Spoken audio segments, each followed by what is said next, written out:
Jim Harbaugh recently sat down with Rich Eisen this week, and for Chargers fans, this was more than just another offseason interview. It was the first post-2025 draft honest, detailed look into how Harbaugh sees this team taking shape, from his quarterback to the rookies, to the culture he's trying to instill. You could tell he's excited to be here, and maybe more importantly, he sounds like a coach who knows exactly what he wants. So, let me explore it more for you. What's up, Chargers fans? Welcome to the NFL Playbook Chargers. If you're new here, don't forget to hit that subscribe button. This channel is all about breaking down everything you need to know about the Bolts. Okay, the very first thing that got everyone's attention was when Harbaugh casually dropped that he woke up at 3:30 in the morning recently with one thought on his mind. I've got to get Justin Herbert to the Hall of Fame. He wasn't bragging or making a headline. He just said it like it was the next logical step in his coaching plan. That says a lot about how he views Herbert and how much responsibility he feels for getting the most out of him. It wasn't just a feel-good quote either. It was rooted in how Harbaugh views quarterback development, the players around Herbert, and the infrastructure needed to bring out his full potential.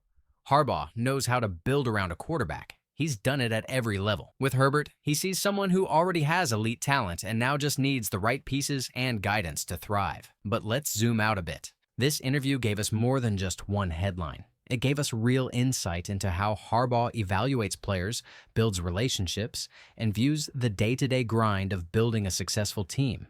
Take the draft, for example. When the Chargers selected Omarion Hampton at number 22, Harbaugh made it clear. This was their guy from the start. They'd been tracking him all season, then dove into the film before the combine and came away convinced. Harbaugh talked about Hampton like he's the kind of back you trust on every down. He can run, catch, block, protect. Everything you'd want. And the way people around Hampton spoke about his character only sealed the deal. There's even a photo going around of Harbaugh shaking Hampton's hand, and Harbaugh joked about how massive the kid is. Same weight as the coach, he said, but Hampton looks like he's carved out of stone. That little moment says a lot. He respects guys who carry themselves a certain way, who show up ready to work, and who look the part.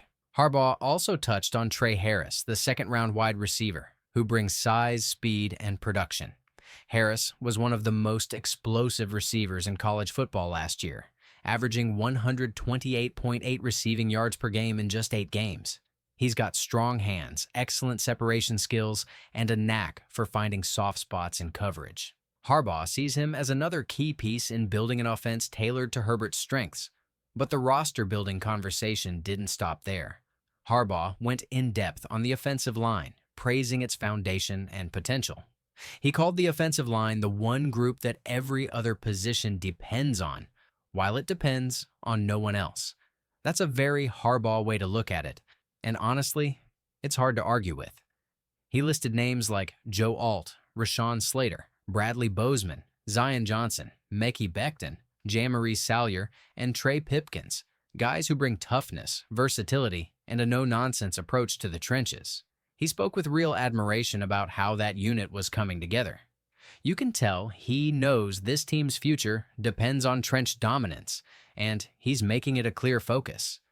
And then there's Oronde Gadsden II, who Harbaugh described as a dynamic H-back type, a pass-catching tight end who can block, with a skill set that adds even more versatility to Herbert's arsenal. Harbaugh's excitement was clear. He sees the kind of matchup problems this guy can create. What's striking in this interview is how Harbaugh balances optimism with realism. He knows the AFC West is a grind.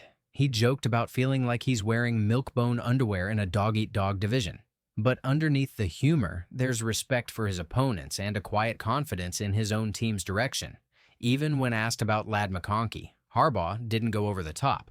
He said expectations are high, but reminded us that nobody really knows how a second-year player will progress. That kind of humility tempered with excitement is a consistent theme. Another moment that stood out, Harbaugh talking about film sessions with Herbert and QB coach Shane Day.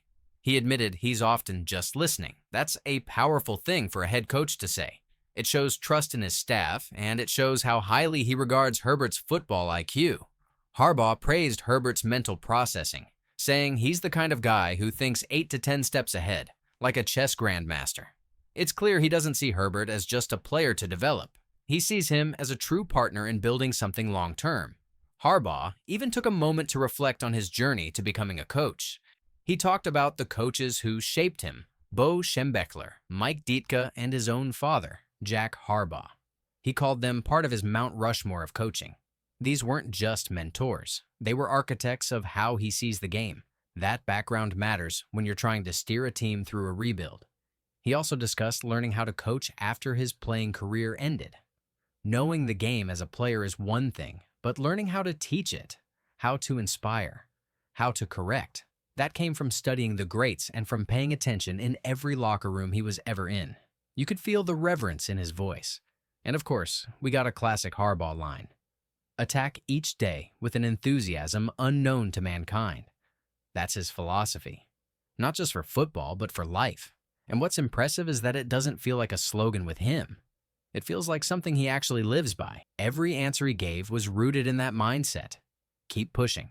Stay grounded. Improve every day. There was also a unique bit near the start of the interview when Harbaugh offered Rich Eisen a chance to train with Ben Herbert, the team's strength and conditioning coach. While it seemed like a fun exchange, it also highlighted something serious. Harbaugh values the behind-the-scenes work just as much as what happens on Sundays. He knows how important strength and conditioning is to building a physically and mentally tough team. That small moment underscored something bigger. Harbaugh is about structure, about investing in the details that build a winning culture. From film rooms to weight rooms, he sees every part of the process as vital. And that matters, because this Chargers team is being built to last. It's not just about the stars. It's about the support system, the culture, the expectations. Everyone from the quarterback to the last guy on the depth chart is going to be held to a certain standard. Later in the conversation, Harbaugh briefly talked about some of his former Michigan players, like J.J. McCarthy, Colston Loveland, Mason Graham, and Kenneth Grant, now moving on to NFL careers. He spoke proudly, but again, didn't dwell on the past. His focus is squarely on building the Chargers. He was asked about playing against McCarthy next season when the Chargers face the Vikings. You could tell he's proud of his former QB, but he also knows that once the game kicks off, it's competition time. That's the Harbaugh way. Love your guys, but never lose your edge. He even got nostalgic talking about his days with the Bears and playing under Mike Ditka. When asked about their fiery sideline moment, Harbaugh smiled and said, "Sometimes you need that as a player." That one quote says a lot. Harbaugh understands the balance of pressure and belief. Tough coaching isn't about tearing someone down. It's about showing belief that they can be better. In short, this wasn't just a fluff piece or a PR appearance. This was Harbaugh laying out his approach in plain language.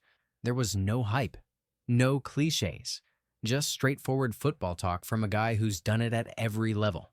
So yeah, it's just an off-season interview, but it told us a lot about the coach, the team, and the direction this franchise is headed. And if Harbaugh really does get Herbert to the Hall of Fame, well, it might all start with moments like this.